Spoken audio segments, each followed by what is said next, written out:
Oh, and good evening. It's March 3rd, 2026, and we're continuing our discussion collection in our Outside the Class series. This series starts with the Bible Project, covers the entire TaNaK, also known as the Hebrew Bible, the Old Testament. Those source videos, they are available for your review. They're on TheDustyFeet.com in the Outside the Class section. Because the intent of Outside the Class is for you to listen to that in-class lecture first, those short overview videos that they have, right? We then expand the conversation, and we try to keep these to about 15 minutes. Make them easy to catch up on. So we're on a quest, scroll by scroll, book by book, a journey through this collection, but maybe with a fun and different twist. Our hope with the Dusty Feet is to foster discussion and to help build and support communities. If you're not already connected to a community or just want to share and interact, this community has 4 primary ways to interact. 1. TheDustyFeet.com. That's our primary place to find everything. You are always free to comment. 2. Substack. Link is in the description below. It's designed around the written and spoken text. It's a place to connect to ourselves and others. 3. Facebook at The Dusty Feet. These videos and other videos are also available for comment and discussion. 4. And as always, you're welcome to send an email to bob@thedustyfeet.com. These places, they will be moderated and guidelines will be set to ensure healthy, safe discussion. And as always on The Dusty Feet, this is a place where we can safely explore the endless ways of God and the interconnection of His creation. Belief understandings may be challenged, divine misunderstandings may exist, and traditional teachings might falter as we pursue connection, context, and community with God and each other here in an environment of grace and love. Oh, and before we forget, if you do find these kinds of podcasts useful, please click that subscribe button. The reminders are just there to help you. But also, if you think these might be useful to others, that is when you click that like button, because that is how YouTube chooses to share these to more people if they wish. So in this series, again, we're going to cover the entire TaNaK, right, the Old Testament, but we're going to do it in the original order of the Hebrew Scriptures. And we also need to remember, the videos that we're going to be discussing, they're just the tip of an iceberg, and they are part of an entire learning series I highly recommend, and of course, all of them can be found on the Bible Project's website, yeah? Because we're going to ask many questions about all kinds of things. The answers? We'll see. Samuel, second scroll, so part 16. Okay, so last week I said I needed to ponder this a bit. We had conspiracy, subversion, diversion, abuse, right? Does the end justify the means? And truthfully, can well-intentioned counsel still go astray? David makes choices, just as we make choices. No difference, really. Not all of his choices are wise by any means, and some can and will cause harm to others as a result of those choices. This won't be the first nor the last, but we need to pick up our own mirror because, well, we can still do the very same thing. But in this story, concubines, they're left behind to care for the castle, so to speak, and it goes horribly wrong. Absalom is off the rails, and to add to it, the folks that surround him for counsel, well, let's just say they're as unsavory as he, right? We have Ahithophel. It's his advice to the rebellious Absalom that leads to the abuse of these innocent women. And it is something that David and Hushai, they didn't predict. It was unforeseen, yet it still happened. For me, I'm just glad that God will met out his justice in the end, even if crimes go unpunished, even today. So, as Absalom has set himself up in Jerusalem, he's also keenly aware that the people will be split, and he will quickly need to get as many of them on his side as he possibly can. But you know what continues to rattle me in this as we read the story? Because I think sometimes it's not just an insurrection. It's not the names of people attacking other names of people. Absalom is seeking the death of his own father, right? He's not just trying to conquer another king. He is bent on his father's demise. So I want you to keep that in the back of your minds, because there's going to be some upside down moments as we continue rolling through this second scroll of Samuel that will challenge us. So the insertion of a friend amongst enemies. Yeah, Hushai, the Archite, right, is now in the inner circle of the council with Absalom. Yeah, Absalom knew this man had given David wise and loyal counsel. He just didn't realize that it was still with David and going to be against him. But first, we want to continue with Ahithophel's counsel. So, chapter 17, verse 1 says, "Furthermore, Ahithophel said to Absalom, 'Please, let me choose 12,000 men, that I may arise and pursue David tonight. And I will come upon him while he is weary and exhausted, and terrify him, so that all the people who are with him will flee. Then I will strike down the king alone. And then I will bring back all the people to you. Because the return of everyone depends on the man you seek. Then all the people will be at peace.' So the plan pleased Absalom and all the elders of Israel."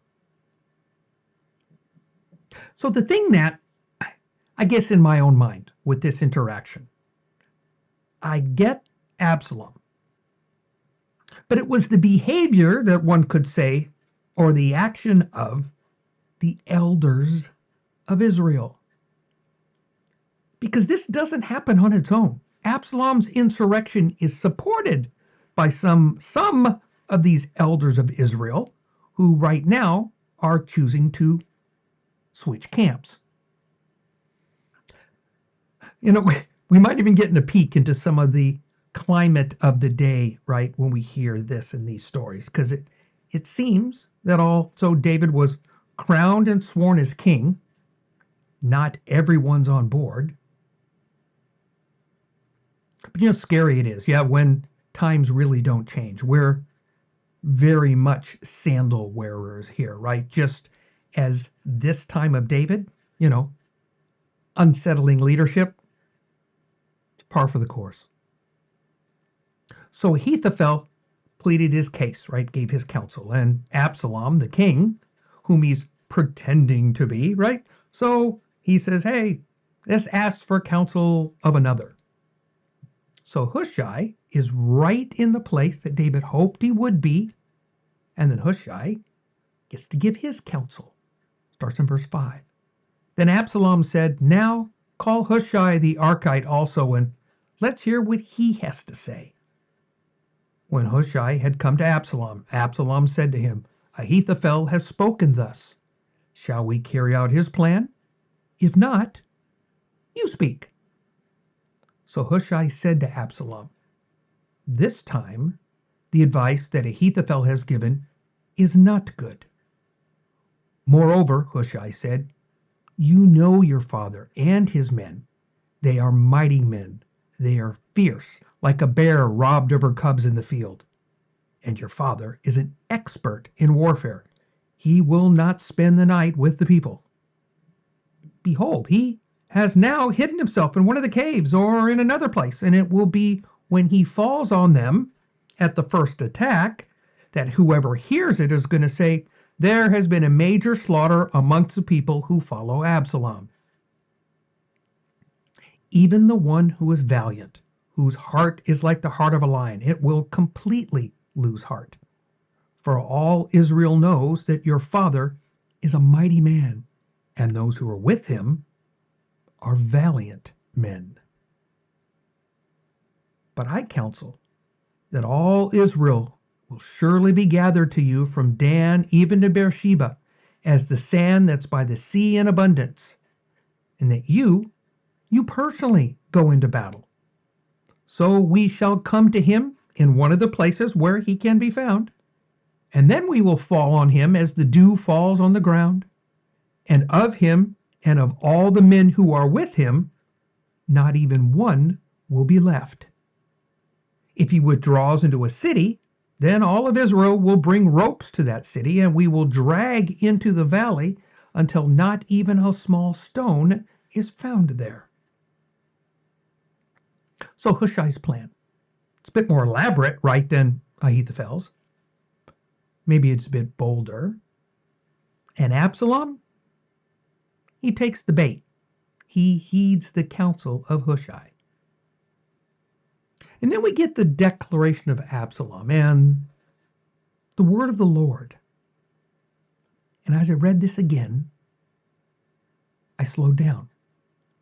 I even stopped, right? I wanted to ask whether there were any examples in Scripture that clearly engaged in sarcasm. And I think that's probably only reason that I went down this path was that it was part of my childhood. It was a communication pattern expressed by many of the adult figures who surrounded me in my youth and, of course, much later on in life. But I'm not a big fan of it. I'm guilty of it many times in my life. It's not a good thing. But I asked whether it could fit here. But I want to make this clear. I do not think it is. Just that it did cross my mind. And after that, was followed by a more interesting question. Then does it say what it means? Chapter 17, verse 14. Then Absalom and all the men of Israel said, the counsel of Hushai the Archite is better than the counsel of Ahithophel. For the Lord had ordained to thwart the good counsel of Ahithophel so that the Lord might bring calamity upon Absalom. So it seems, again, I think it's very much worth a discussion amongst yourselves, is, did it say what it said? To thwart the good counsel of Ahithophel. It doesn't just say to counter the evil counsel of Ahithophel or the foolish counsel of Ahithophel. It was good counsel. In other words, it was a sound plan. God, he just made sure it didn't happen. And then inside of that, we have this reaction, Ahithophel. Well, let's just say he doesn't take it well. We're going to get there. But this next section, it has spy intrigue, moves, countermeasures. And it always intrigues me how you hide or misdirect such a large group of people, right? We can probably safely say there's over 1,000 people in this group, since there are 600 warriors alone in this plan. So next week, we're going to get to the diversion, the escape, and even some provisions in the wilderness. Yeah? But we're also going to reach the end of Absalom's brief insurrectionary reign. And then at its core, the conflict, the pain, the turmoil of a family between a father and his son. So thanks for with us tonight on another episode of Outside the Class with the second scroll of Samuel on the Dusty Feet.